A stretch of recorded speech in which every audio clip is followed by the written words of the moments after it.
it said, California is kind of, a little crazy. Everybody's still in the quarantine. It's kind of weird out here because, you have one county that are closed down and you have Orange County that'll stay open. So people just be going back and forth.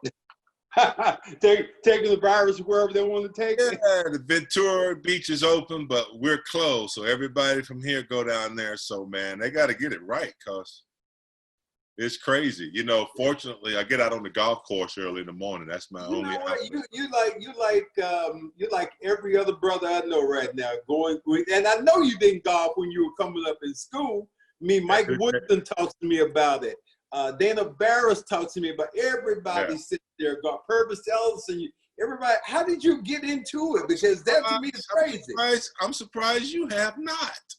You know what? I think because, James, I didn't get into it because I'm so competitive that I would want to beat a lot of people. And for me to play, that means I got to do a lot of practicing. And I didn't want anything to ever again take my time up like basketball did. You remember back in the day when, a teacher did everything. Like my basketball coach was the driver's ed teacher. He was the basketball coach. Yeah. He was the cross-country coach. And he was also the golf coach. So in 76, he's like, James, come on over and let me teach you how to play golf. I was like, Coach, I said, black people don't play golf, man. I said, I can't be walking around my neighborhood with no golf clubs. I said, I get my butt kicked walking around there. And then I used to caddy on Saturday mornings at the country club. Oh, okay. $5 a bag, man. Like, that was a nice piece of. Now, did you know what? I mean, because are they asking you for different clubs? No. All you had to do at that time, I was like 14, is carry the bag. That's all you had to do. Carry the bag, stay behind the guy. He would reach in. You didn't have to do yardage, read greens, or nothing. Basically, you just out there, doing some. Because that's what caddies do now. Everybody's reading greens, and I know what to do, and this, that, and the other. And they all used to be brothers, man. And then all of a sudden, like, I guess Tiger, the money got so big. And then the science got big. You almost had to be a math teacher to do all that yardage. And, you had to fly in 2 or 3 days early and do all this calculation. And I don't know what happened, but a lot of brothers got, they didn't get the big money that they should have. But well, I know my man's recording this, so this is going to be part of the conversation. That's cool. What you're doing now, you're talking about you're playing golf, but what else are you doing other than this in this pandemic? Just started work, man, with the NBA in the bubble. I'm over at Spectrum Sports Net. I've been over there for a while we do all the Laker pregame, halftime, postgame kind of stuff. We do that. So that's what I've been doing for the last 3 weeks with the scrimmages and all that stuff. Other than that, man, I've been just Zooming a lot. As you know, we every now and then we're privileged to get an appearance here with corporate. Yeah. When all that shut down, they started to want to do like Zooming and stuff like that. So I've been doing that, and fortunately, clearing out a storage space, doing stuff around the house. You get to catch up on some stuff. Well, you talking about, basketball, and I'll talk about your basketball later, but your transition into broadcasting. Did you, like me, did you ever see yourself becoming a broadcaster after you played, or was it just like, it just happened? You might remember, man, because you lived in Charlotte for a while. I don't know if you remember, there was a brother named Calvin and all that jazz. Yes. He came on Sunday nights. And I remember him distinctively, and I fell in love with the radio. Okay. So when I got to school, I majored in radio and TV and communications, and I wanted strictly to do radio. I had a friend of mine that his dad was buying up AM radio station. That's when that was big. Wow. And so when I got to LA, it just became a natural thing to follow the entertainment and TV, and then I got an opportunity to do some little like one voiceover, and then Stu Lance was out for a game, and I had just retired. They called me to do a game with Chick, I didn't get to say much with Chick actually, but that's when I really got interested in it, and I had retired. And you know, when you retire, that's when life begins. You know, Yes. especially a little bit of change we made back in the day, as compared to, I mean, little, but compared to what they're making today. So your second career has to start, man. You have to find a way to kind of like, you know, point a different direction. So broadcasting was, you know, a natural. Being in LA, still had a relationship with the Lakers.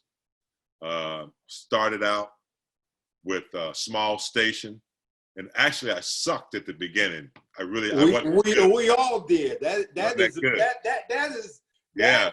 friend is something I still look back on those days and go, oh my God, where you didn't know, because I think we were country boys and we talked, so especially in radio, your window of opportunity is much smaller, and things you're saying, and then you look back on the tape that you had and you're going, damn, what the hell did I just say then? I made some words up. We have the knowledge, but sometimes you still have to put a minute's worth of information into like 20 seconds, and it becomes, you know, a little bit difficult. I remember Big House Gaines over Winston-Salem. He used to listen to me. He gave me some very good hints of information, man. He said, just say what you know, and what you don't know, don't say.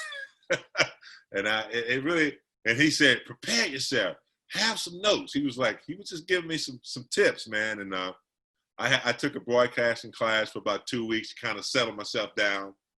And now it's just fun. The more you make it feel like you're sitting in the barbershop with the fellas, just hanging out. Yeah. That's what people want.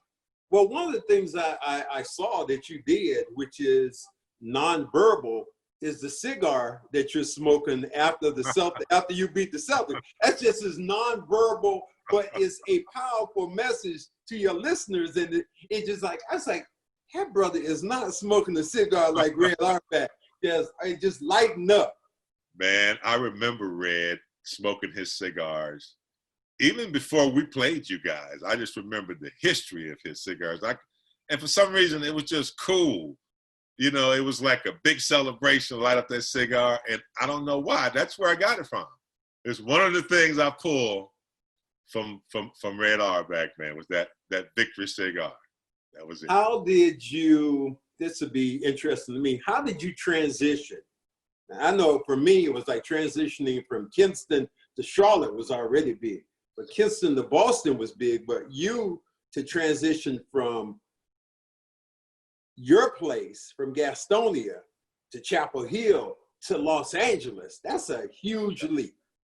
It was difficult because, I mean, I was straight up country, man. Dirt road. Both of us. Hold on a minute.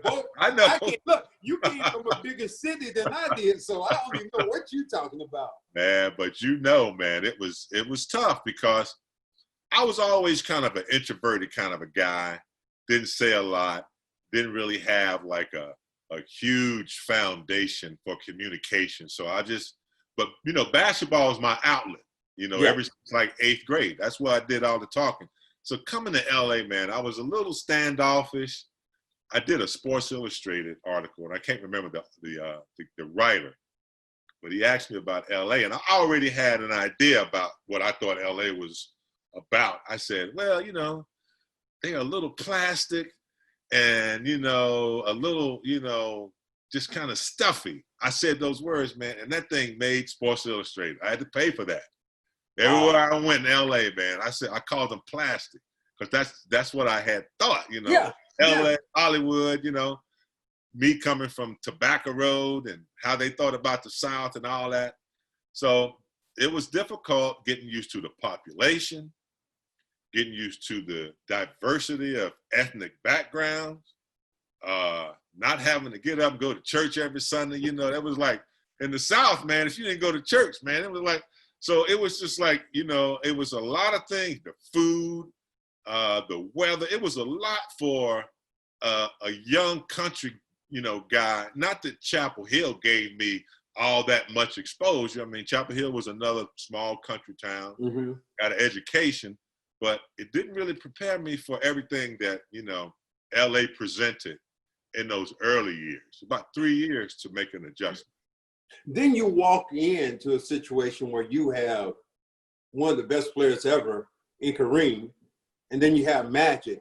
Yeah. I mean, were you in awe at all? Because I know I walked in, there was John Havlicek, there was Dave Bing, there was Dave Cowens. I mean, it's just like these dudes you're looking at like, damn. Yeah. Well, I never thought I'd play, with or against Kareem, because as a young kid watching him at UCLA, you think those guys are ancient in the NBA. I remember playing against Tiny Archibald one time, and I just remember, I'm like, damn, I'm out here with Tiny. And I remember watching Tiny, when he was out with different teams. But I was cool. I had met, Magic and Kareem the first time I came out for a physical. Mm-hmm, mm-hmm. So when I came out, they made me feel real comfortable, So when I came, Cedric, I wasn't. Well, isn't Cap? I always talk about Kareem being standoffish. He made you comfortable because it's really interesting, because there are several times I've never really spoken to him that many times, but the times I have, I was in the Charlotte airport maybe about 10 years ago, and I'm walking through, just came back from Boston. All of a sudden I hear somebody go, cornbread.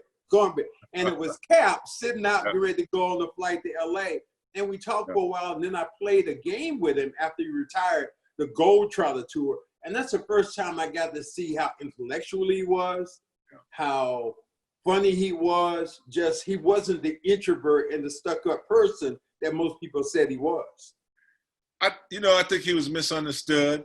And Kareem has admitted, his downfalls as far as, him being misunderstood. Bill Russell said this, and I think Kareem lived it too. He said, basketball is what I do for a living, but it's not who I am. Mm-hmm. And so, but if you went up to Kareem and you talked about history or politics or anything, that was in his ballpark other than basketball, you had it. And I think, he understood people he competed against, even though sometimes he could be a little standoffish with, with other players, signing autographs and things of that nature. I was close to Kareem through jazz and I had about 15 more hours before I graduated. And he actually tutored me, man, on the back of the bus. And, we'd be on the plane just because he knew history, especially Black history. And so I always thought he was misunderstood coming out of UCLA, going to Milwaukee, having a religion chosen for him, his wife chosen for him, the things he went through with the death of the Imam in D.C. There was a lot of stuff going on with Kareem. Mm-hmm, mm-hmm. And then he was still Kareem, still had to be Kareem. But he later learned in life that, he knew his mistakes and he knew his personality. And he's come a long way, man. I saw him, I talked to him maybe about a month ago. And he's good. But coming to LA, man, I think I was a little bit overconfident because we had just won a championship. I was the most outstanding player. So my first week, I walked in, I was looking around because Cedric, I thought I could start. Bob McAdoo was there. Your boy Bob McAdoo, Coop was there. But I saw Kurt Rambis. I looked at Kurt and I said, I'm way faster. I'm better offensively. I said, I'm going to get that damn spot. In my mind, it's because Jamal Wilkes was still there. Jamal had won championships before he came to the Lakers. So I was like, Kurt, man. Kurt had these glasses with the duct tape in the middle. Yeah. He had all these apparatuses on, smelling like Bengay and shit all the time. You don't have to tell me that. I know, okay? He was guarding me or tried to guard me, but go on. But my first 2 weeks of training camp, Kurt Rambis let me know what a real power forward was in the NBA. I was a power forward in college. Forget all that scoring and all that quickness. When my ass got in the paint, Kurt beat the hell out of me, man. He let me know what a power forward. He let me know what Maurice Lucas, and all these guys, what it was about. And so I said, I'm not ready for that. because it was physical. It was something I'd never seen before. And so I had to learn the lesson. I went over there and sit down behind Coop, McAdoo, and it was a blessing in disguise, really, because I had a chance to learn. Now, had I gone to somewhere else, like, you know how the draft was back then, you know, I'd have been able to, you know, drop some numbers and stuff like Dominique. But coming to the Lakers was a great experience. You know, rarely do you be the #1 draft pick and go to the team that's been in the finals. And been winning for a few years. So isn't it funny you talk about that and you talk about Kareem being who he was, but Magic was bigger than life. So how do you go? He wasn't a standoffish person. Yeah. He was the life of the damn party. You know, and I'm assuming this from the outside. This is what I've always thought about Magic. Yeah, I mean, Magic was magic, and you know, back in high school, we had 6 visits to go visit college. I took 4. One of them, I had never heard of a 6'9". Actually, I had. I seen you at UNCC play some point when y'all went into the Stall game, but I'd never seen a 6'9" point guard like he was. Yeah. I just had a visit. So I went to Michigan State, and I got to hang out with Magic for a couple of days during my trip. And, you know, he was like, yeah, you know, Kelso gonna be gone next year. You come on in, me, you, and Jay Vincent. And I told him, I said, Magic, I already heard you leaving after this year, man. I said, I just wanted to come up here and hang out, see a Notre Dame football game and see what it was all about.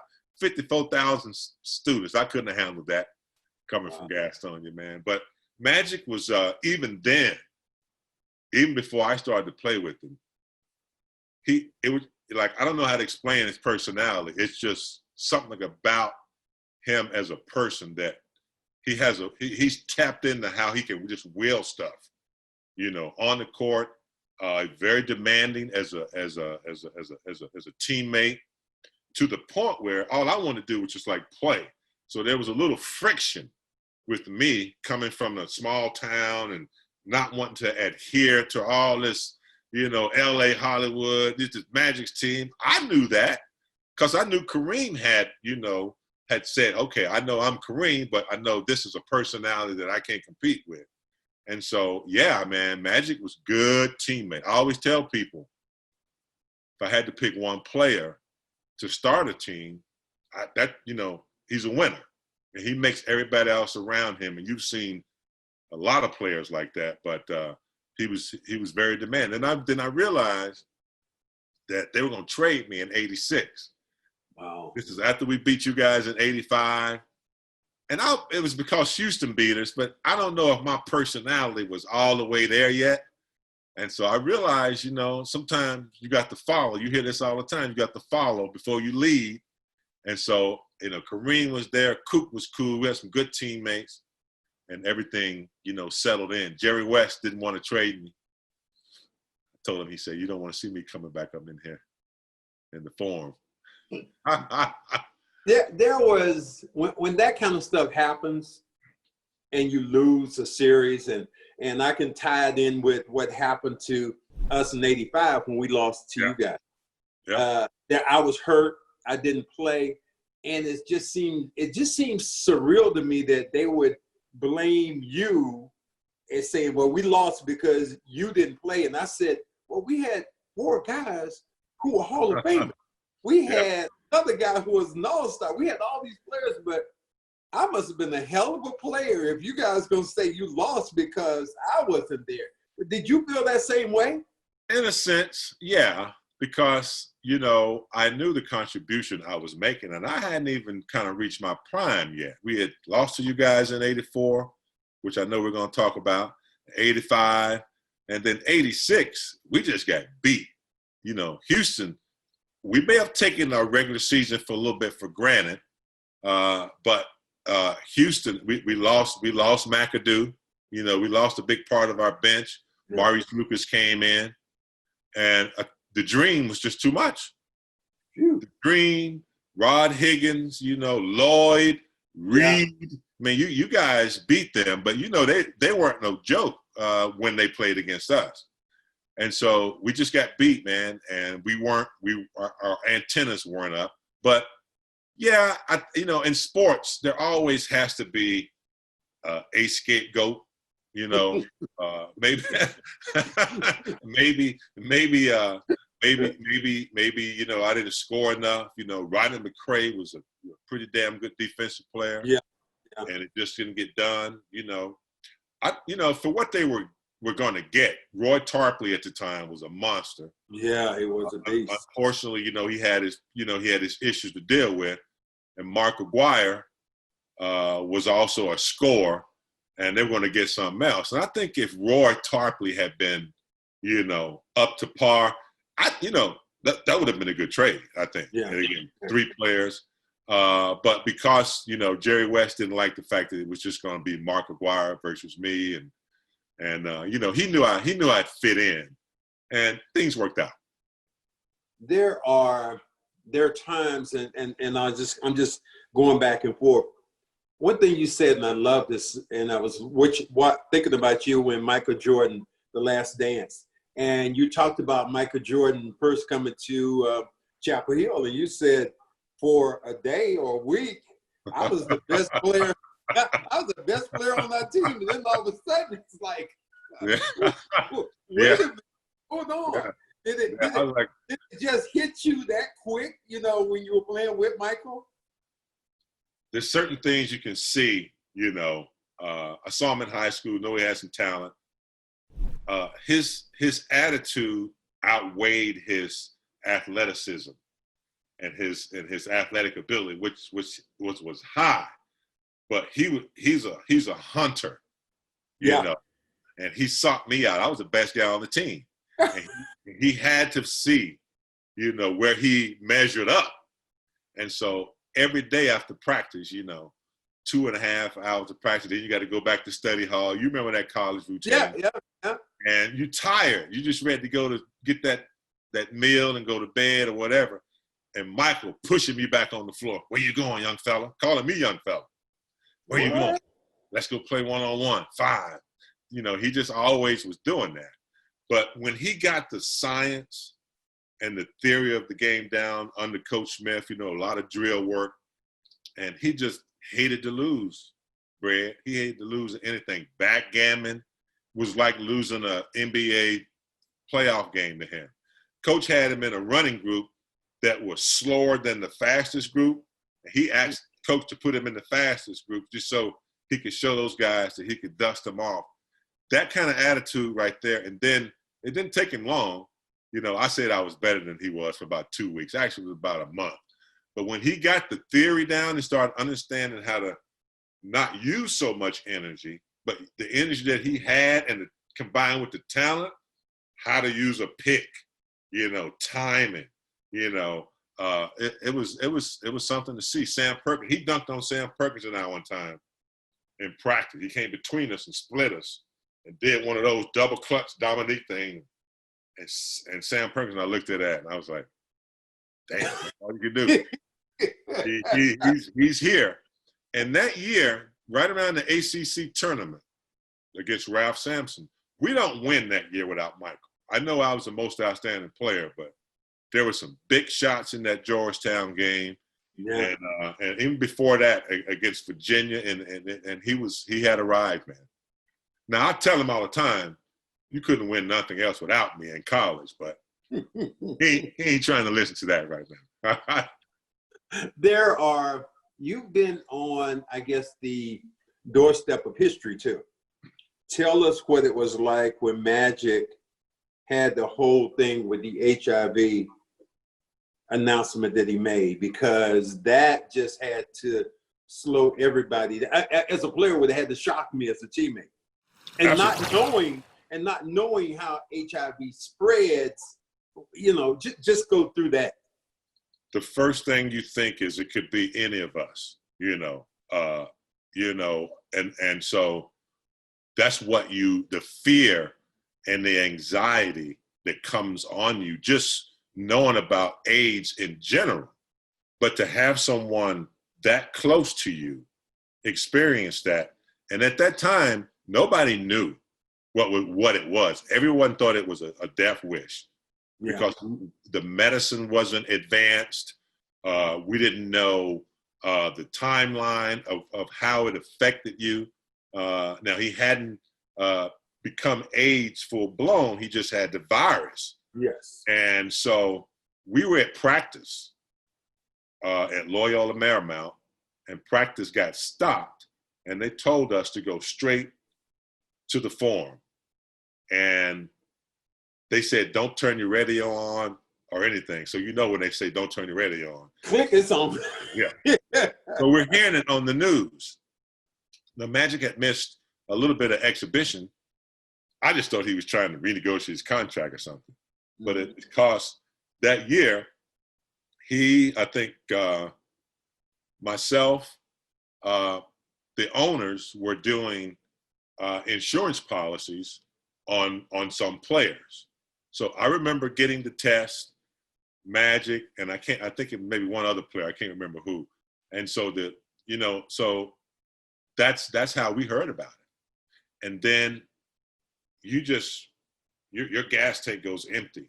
It's a big link. It's a big leak in your mind and in your heart. And this is your teammate, somebody you've won championships with, and someone close to you. He's the first person that you hear about. People who've had it. Arthur Ashe and people like that over time. Even so. Yeah, it was devastating. And, we had to continue to play games after that. Whew, that must have been to me, that would have had to have been the toughest time in my life as a player, to see somebody go through that and that be my main guy. And I'm just like, no, it can't be Magic. It cannot be Magic. Can't happen to him. Yeah. As far as playing, he went cold for just a second. And I'm just like, for being Magic, it doesn't even resonate. How did it, hit your mind? I mean, I know it was empty, it was numb.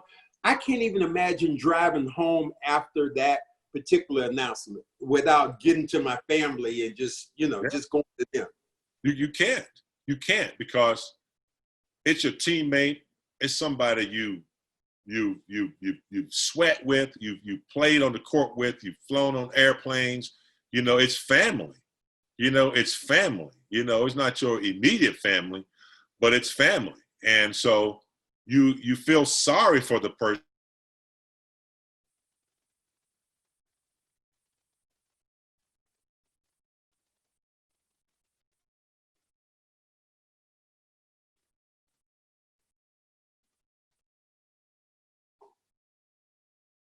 I think you just froze up on me this time. Because at the time, you back? Yeah, you just froze up on me. Go ahead. Yeah. Okay. So yeah, it was devastating because it's your family, and you don't know anything about this. Let me ask you this then: were you personally afraid? Because I talked to a bunch of NBA players, and they were personally afraid of Magic, to be around him. Or did they explain enough to you at that time? Well, all the talk was nobody knew. I remember the Karl Malone incident about we don't want to play with Magic on the floor because nobody knew if it was contagious through sweat glands or, obviously through the cut of blood. They created that rule. But fortunately, we had Magic's doctors. I can't remember the doctor's name, from UCLA, and we had them come in immediately that week and talk to us. Several guys had already been tested, including myself, and I think it generated, guys getting tested more. And so we knew that you couldn't get it through sweat or sitting on the toilet or something like that. The only thing was the open cut. So I think once we got that information, and I think eventually the rest of the league, started to get a little bit more educated about it. Obviously, they allowed Magic to play in the All-Star game and come back into the NBA. So I think once they realized that the education was out there and people got tested and people started to learn more about it, I think it relaxed their, their intentions a little bit better. Moments that you can look back on now and say were great. What were probably some of the down moments that you have as you look back on your career and you go through? Well, as you know, most of your personal things in life, you like to keep personal. But I did have an incident, and I think I hear your questioning. In 90, where I was arrested for soliciting prostitution. And so through an escort service, hours before a game. So regardless of all the growth as far as being a basketball player and being an All-American and having achieved everything on the court, a lot of us, and I'm just speaking for myself, walk around with these underlying, situations. And I make no excuses for that, because I knew exactly what I was doing. Irvin and Gladys, didn't raise their 3 sons like that. You know what? Let me ask you this. While you're there, that had to be the biggest disappointment, not just for you, but for your parents, though. For them to hear it must have been like the biggest thing. You like, oh, what I got to tell them before somebody else hears it. No, my mom and dad are really cool. They understand, that no one's perfect, right? And so very supportive. I know it had to hurt inside, but I think they were really supportive. My dad we had conversations with my dad, because I was young when my dad was growing up. So he used to, and my grandfather. And I think a lot of that is what I saw growing up, is my grandfather's, wife was extremely submissive. His mistress, who lived in the same house, was extremely submissive. My grandfather was born in the 1800s, man. So, and a lot of his stuff comes from, Indian, people and that thing. And then my mom was, was very submissive, very, she ran the house. My dad had an 8th grade education. He didn't have a lot of, conversation. So I didn't really see any type of constructive conversation. Like I said, I make no excuses, but when you get married at 22 and you have no foundation for communicating, and you're just being a basketball player and paying bills and taking care of everybody and thinking you're all that. And then when things don't work out in your marriage and it shuts down, and then you start doing stupid shit. And so, yeah, I wear that scar is not going anywhere. You know what I mean? It's like, but James, for me, the biggest measure of a man to me isn't when it's going great. It's when shit's going bad. When you have to stand up. And I talked to Robert Parrish about this, and we were talking about he had a situation where he had marijuana come to him in Boston in the mail. They picked him up, and he had to stand. And for me, I was more proud to see how he handled that as a man. Didn't blame anybody else. It's what I did. It was my fault. And I think there's a lesson to be learned in what you're saying, because people don't realize sometimes that we are just human. And we have faults and we have issues and we have things just like everybody else. But sometimes people don't let us become who we really are because of the money, the fame, and whatever it might be. Well, I think, it starts at an early age, and you get used to, being the last guy in the line. You're in the 10th grade, you're at, the movie theater, and, you all of a sudden the manager comes out, and all of a sudden you're getting in for free.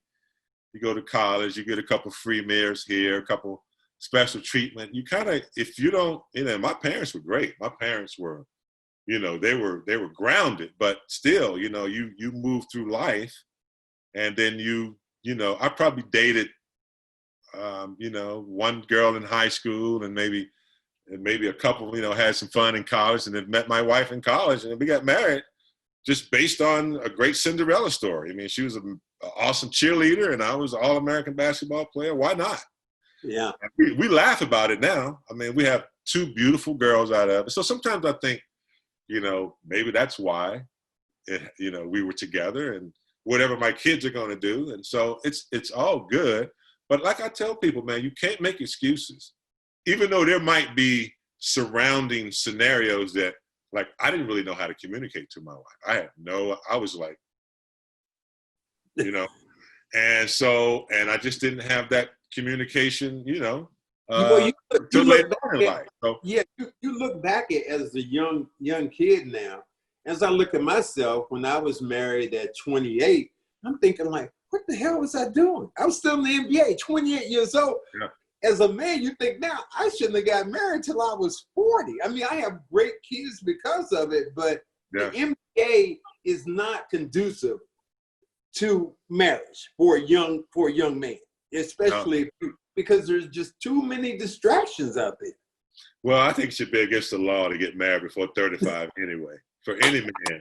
But, I talk to a lot of lawyers and doctors, and, they're like, man, it could have been me. They always, so it's just that we're under the microscope, and we're a small entity of men on the big scope. But we all have the same problems, man. I'm glad to see that some of the players today are coming forth with some of the issues they're having with whatever, depression, and they're ready to get the help. I wasn't big on therapy and all that kind of stuff.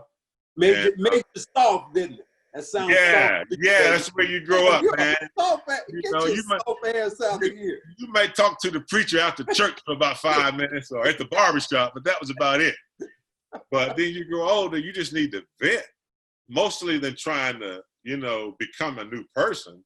For me, it was just hear me out and, try to understand. So, life is good, man. You learn and move on. You can't change things. You just have to know who you are and keep it going.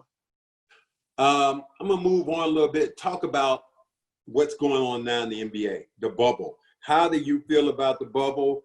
LeBron James. I mean, just how do you feel about this bubble situation right now going on? Well, it's the next, best thing.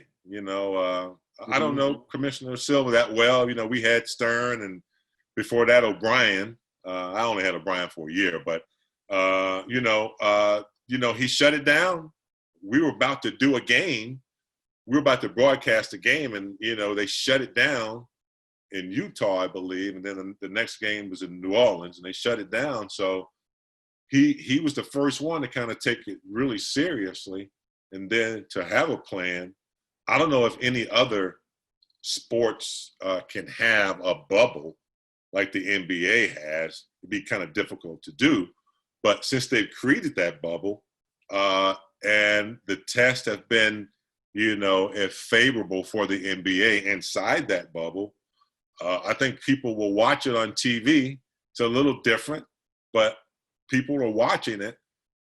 So it sucks because you don't, when I make a dunk and the crowd is in, you pumped up, it's like it's a different thing. So I never experienced this before in life. So the NBA, it's a little weird, but I think if it continues to roll, and it's going to be on the big screen, it could have some gravity. Tell us a little bit about your relationship and what it's like being around LeBron James, because this is a different dude. I've talked about Michael and understand that Michael during this time, he had a platform if he wanted to use it, and no offense, he didn't want to use it in political ways.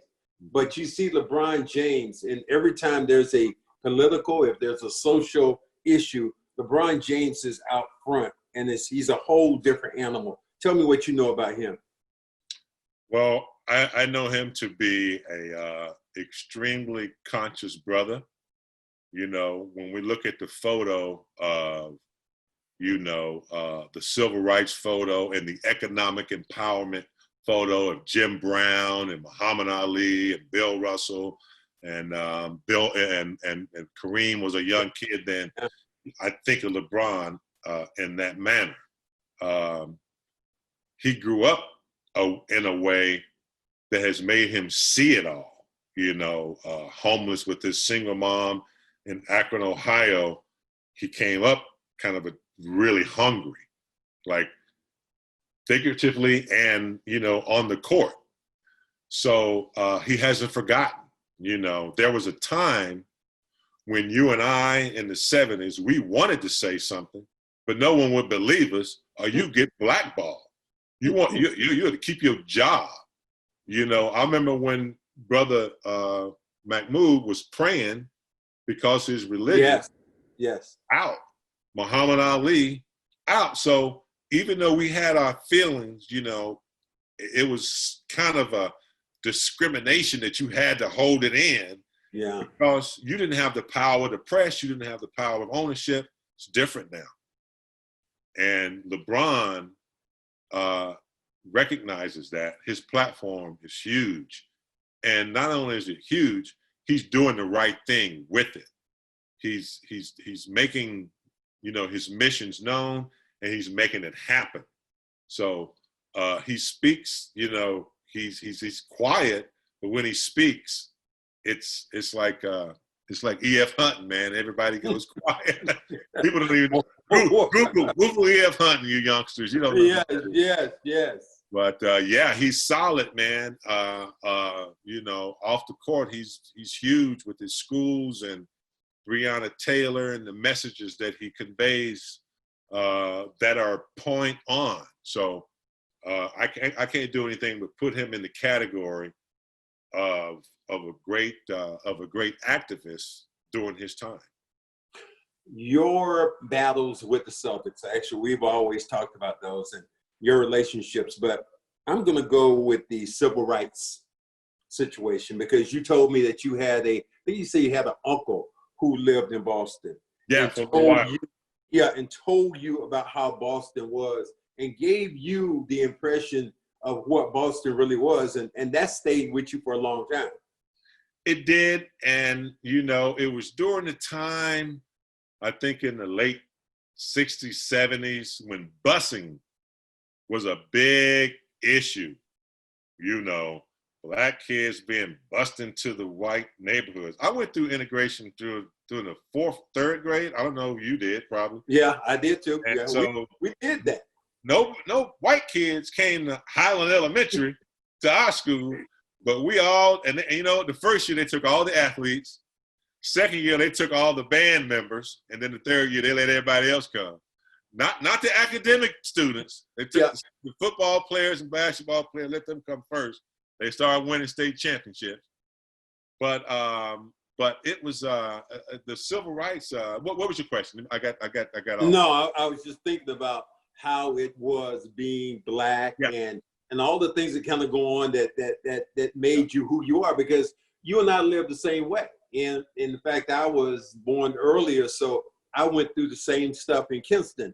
And I went through things probably that your father went through, where there were separate bathrooms, there were water fountains you couldn't go to, there were movie theaters.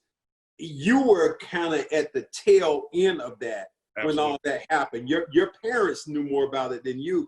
And I think they almost put a fear in you about, you know, the white man. That was it. Whoa, the white man. Don't do that. James. Well, my grandfather, I believe, was a racist. Wow. And he would tell us, don't trust him. Don't you talk to him. You know who you're talking about right now? That's Bob McAdoo you're talking about. I got something to say about it. Let me tell you something. When we played you guys in the 80s, Bob McAdoo, about 3 hours before the game, he used to hand me a Malcolm X tape. And he said, listen to this tape. Boy, I was so mad when I came out there on that court. It's a true story, man. Bob said, listen to this. If you want to be ready, listen to this Malcolm X tape. But my grandfather used to tell us, Don't trust him. Don't tell him nothing. And my mother heard it. She heard him one time. We never got to go hang out at my grandfather's house. He was also a bootlegger too. But we never got to go hang out with there without my parents being around, because my mother wasn't having that kind of talk. But, you know, I remember, growing up, the N-word, nappy head, going down to Myrtle Beach, getting chased out of there, and so, yeah. And, going to you go up to Hickory, North Carolina, you go up in the mountains, play some of them teams. Late at night, they throwing rocks at your bus and, calling you all kind of stuff. So tough skin, you just have to keep moving. My dad said, as long as they don't put their hands on it, he said, just keep on moving, son. And so that was my thing until I got to college. And then I realized I'd never been taught Black history in my life. I was learning stuff. I was like, wait a minute. It was June 19th. Wait a minute now. Who's Medgar Evers and all these people? I knew about Martin. John, and Jesus. You know what I mean? But nobody even ever told us about Tulsa at all. Tulsa was like, I didn't learn that until I was, maybe 30 years old. I learned about Tulsa. Thank God I had some professors in college that were like, you want you to take this, sociology class. It's about Black history. I'm like, Black history, okay. But yeah, and that's the problem today, I could imagine if some 7th graders right now were talking about Tulsa and talking about the struggles together, instead of their parents teaching them something, it would slowly create a better world of harmony, maybe by the time they got to college. You and I, the shit we went through, and we ready to kill somebody by the time we got in high school. But did you ever think that you would ever see a Black president during your lifetime? No, I didn't feel. I have never felt the energy for it. One thing about college, for people who come from like small towns where we come from, both my brothers went to Central.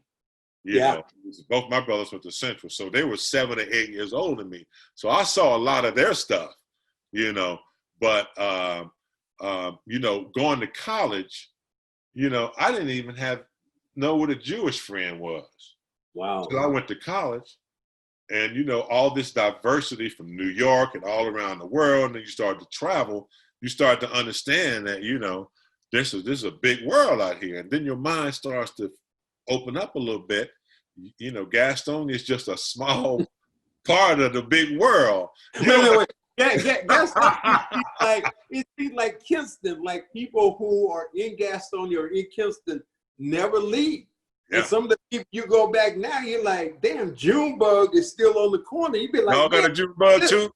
Yeah, there's a big world out here that we haven't even discovered. And it's almost shocking when you come back with your knowledge. You don't want to be braggish, but damn, dude, I done lived that, I done seen all these guys. I hung out with Denzel. I saw this guy. I know these guys are my friends. People must look at you and when you come back to Gastonia in a whole nother light. I mean, obviously who you are, but even more so now. A lot of my friends and a lot of your friends who weren't athletes, okay? They were not athletes. They got the hell out. They got exposed. Just because we played ball and we got out, there's a lot of other people more than us who there's nothing wrong with growth. I love my hometown, There's some really interesting people there. But when I go home, I don't want to hear, boy, what you doing down here? You know what I mean? It's 2020. They don't have a concept. And like you see, you're not kicking down on them, but this is just who they are as people, that their mentality for thinking is completely different. Now, I'll ask you this, and before I let you go, the whole thing with the Lakers and the Celtics, obviously that was big, but I'm gonna go with the whole thing about the racial aspect, because I always looked at every time I have a black person come up to me and said, man, I was the biggest Celtic fan. I'm like, yeah, what? What'd you say? When you were playing the Lakers, no. If I was black, I would have loved the Lakers because I just felt like it was like us against them. And I'm saying that being on the Celtics, which was crazy, but I know how people felt about these two teams and the social economics, the sociology, everything about it. It seemed just screamed black and white. Yeah, I mean, when you come from the South and you look at some of the situations that happened in Boston, and quite frankly, a lot of racism happened out on the West Coast too, in certain parts of Northern California. But when you focus on a town that really highlighted it, and a lot of the racism was between the Irish and the Italians. People don't realize that. And so, but there were some issues. I just always, knew about Bill Russell and some of the issues that he's had living there in the 60s, some of the things he experienced, my uncle. But I used to be a Celtic fan, back in the day. My brothers. You know what? You say that, and I was just the opposite. I was a Sixer fan. Yeah. I hated the Celtics. Yeah. Winning all the damn championships, I was like, I couldn't stand them. Winning 8 championships in a row. I'm like, who does that? How does that even happen? When I first started to watch basketball and really get serious about it around the 7th or 8th grade, then you guys at UNCC was a big part of me along with UNC. But I remember my brothers went to North Carolina Central, and that's where Sam Jones went to school. Mm-hmm. So it was automatic for them to pull for Sam Jones, no matter who he played for. And then Bill Russell was like, hero, 11 rings, Casey Jones. Now, my brothers were older than me. They hit me to all these brothers. And a Jewish man that says, I don't care who I put out on the floor. I'm trying to let y'all white people know that y'all want to win. We winning. So I was kind of like, okay, I like Sam Jones because he went to Central. I didn't know. And Bill Russell, I saw black players out there. Yeah. Sam Jones, Casey Jones, Satch, I saw him and I said, okay. But then I started to get older and understand the town of Boston. And then as I got older, the rivalry came. I became a Dr. J fan. I pulled for the 76ers when the Lakers beat them those years. I had no idea where I was going to be drafted. You know what? Let me give you a good story about that. my first time playing with Doc, I was so much in awe. I never even touched him. I was like, I might as well start clapping. I'm like, damn, that was a nice move. Damn, that was a nice move. I mean, I don't even know if he had his career high against me and the Celtics, like 45 points. I don't know if I even touched the man the whole time. I'm so just like in awe. This is Dr. J. Yeah, those first few games, man, you grew up watching them with the Fro. We both watched a lot of ABA. I remember he and George McGinnis with the Nets. I just remember the Carolina Cougars going to some of those games and watching those guys, man. And, the first time I got on the floor, I just watched the warm-ups. They had those red and blue, those stripe warm-ups, and fucking Dr. J. I was like, his hands. I was, my first year, man. I was like, I'm gonna have to guard him if I get in the game, man. I was like you. He get the ball the first time, I got taken out real quick. I did, and then it was just that you play against the Iceman. I had one of my best defensive games ever against the Ice. In fact, our assistant coach Bill Burka took me to the side. He said, man, that was the best. You got through every pick. You had a hand in his face. You contested every shot, everything you did. You got over all the picks. I said, Coach, he had 47 points. He said, well, I didn't say how many points he scored. He said, that was just the best defensive effort you ever put. I said, that was my best, boy. So, those guys, man. But, yeah, being on the floor with guys you grew up with and you respected, you knew had numbers, put up big numbers was crazy. Guys like, Shelton, Lonnie Shelton, big Lonnie Shelton, Purvis Short. Dude, that was the one dude that I was afraid of because I didn't want to fight. I wanted to fight one time. That was it. Lonnie wanted to fight 3-4 times. Every time he saw, dude, I don't want to fight that many times. So when he elbowed me one time, I told him, I said, Lonnie, you elbow me, but I ain't gonna fight you. But every motherfucker come through this damn lane, I'm knocking their ass out. Boom, I'm knocking them out. This dude, I'm hitting everybody. They carrying them off. He said, I'll get you. I said, I told you, every time you hit me, I'm hitting somebody else. And that's what I loved about the NBA at that time, was the ability to talk noise and to get in somebody's head. You tease me sometimes. We say, well, Cornbread used to talk. That was part of my game, just talking to the guy and seeing if it was going to rattle him or not. See, Lonnie Shelton, I wasn't going to rattle him because I knew it might be some problems later on. I ain't want no problem. I tell players today, you protected on the floor. But back in the day, players would meet you back in the corridor by the bus. You don't mess around, man. I learned the lesson with Lonnie, man. You know the trick, and John Drew did this to me first. You're on a fast break. Old veterans used to do this. The young kid take off, they grab your jersey. Grab you. Pull you back. Yeah. Get on with it. I thought that was normal. I didn't know what the reaction was, what the counter was to it, till I grabbed Lonnie one time. I grabbed Lonnie's jersey. He reached back and almost knocked my ass out at the same time, simultaneously. He was running. I grabbed that jersey. I said, oh, that's how you do it. I learned the lesson, man. One of these young kids grabbed my jersey. I pop, popped him upside the head. But man, those were the days you could talk trash. You could, they had beer in the locker room after the game. Oh man, nobody abused it. Nobody abused it. I tell people about that all the time.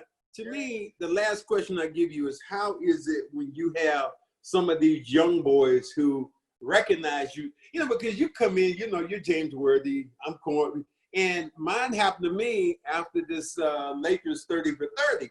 I'm coming out on the court after for a warm-up, and Tatum comes out. He's going, cornbread. I'm like, dude, what's wrong with you? Cornbread. He said, I saw that 30 for 30. Damn, you were bad as hell. What do you think of Maxwell? I love Max. Funny story, I remember my rookie year. I seen Max around. He was always on the trips with us. I seen him at every game, but I didn't know who he was. And my rookie year, I was sitting at home, and there was a 30 for 30 out on the rivalry between Celtics and the Lakers. And I'm watching it, and Cedric Maxwell comes on the TV. I had to rewind the TV. I'm like, I see him every day. And I remember I came up to his nickname was Cornbread. Yep. And I came up to him one day and before the game, and I said, Cornbread. And he turned around and he just started crying, laughing. I said, I had no idea who you were, but he was a hell of a player. Oh, he was a terrific player. Wait, how did that happen to you? That's my last question. You with some of the younger players that have taken you in now. Well, most of these kids are our kids' age or younger. Yeah. You know what I mean? So they have to Google or they have to see, a replay of a game. Now, Kobe didn't have to do that. Kobe knew who he was. Kobe understood the history of the game. He told me that he was watching a beta of VHS in Italy with his dad. His dad went over there to play, but they were getting tapes shipped over to Italy so they could watch the games. He demonstrated a move that he picked up from me watching some tapes in '85, went right through it. It was just like a quick look and go the other way kind of thing. And he picked it up. The guy was a historian. LeBron's a historian. In boxing, Mike Tyson is a historian of it. They know it. Yeah. They dig deep. And that's a problem with some of the current athletes. They don't know that even guys before us, paved the way. But it's cool to be recognized. I had a friend of mine after this 30 for 30, we were playing golf. I'm a little older. We get older, you get. He said, "Damn, James, you famous again." After that,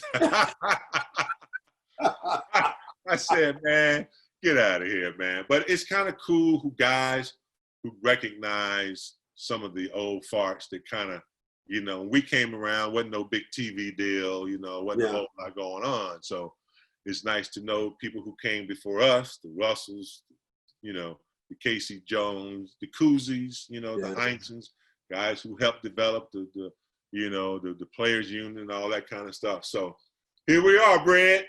You know what? It has been such a great conversation, but I can't let you go without asking you right now, how do you feel about the money in the NBA now? And you think about your position and how you played.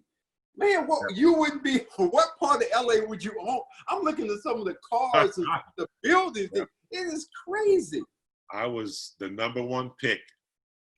And in '82, I think my first year was $400,000. My second year was $470 or something.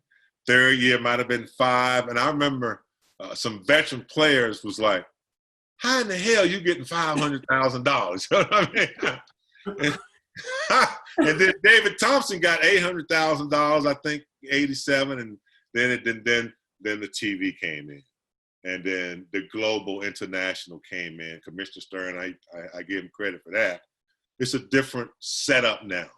We were like, we need to be conservative. We need to save. We need to think about our future. These guys today, their whole setup is like an institution now. It's not even set up like ours are set up. James, I'm saying this. It's set up like the Godfather set up. Like this. You at $30 million a year? I mean, you just think like you can't blow that kind of money. I mean, I was flying to save money. If no one was paying for my first class, every now and then I get that exit roll. Yeah. Now they got private jets. I bet y'all had one trainer that did everything. One trainer had the tickets. He did the hotel. He did everything. Yes.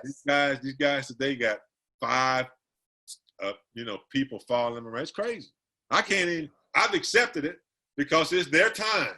Yeah. And I don't. My time was the best. Yes, it was. And I wouldn't change anything, man. I'm happy to be able to make what I made. I'm here with you, and it's all good. Well, dude, thank you very much for the Cedric Maxwell podcast. I had James Worthy, the famous James Worthy. The James Worthy I used to hate, and now I consider him a friend and an ally, and we're like old soldiers. We've come together, and I'll just say this, finishing up, stay black, stay healthy, and stay good. Amen, brother.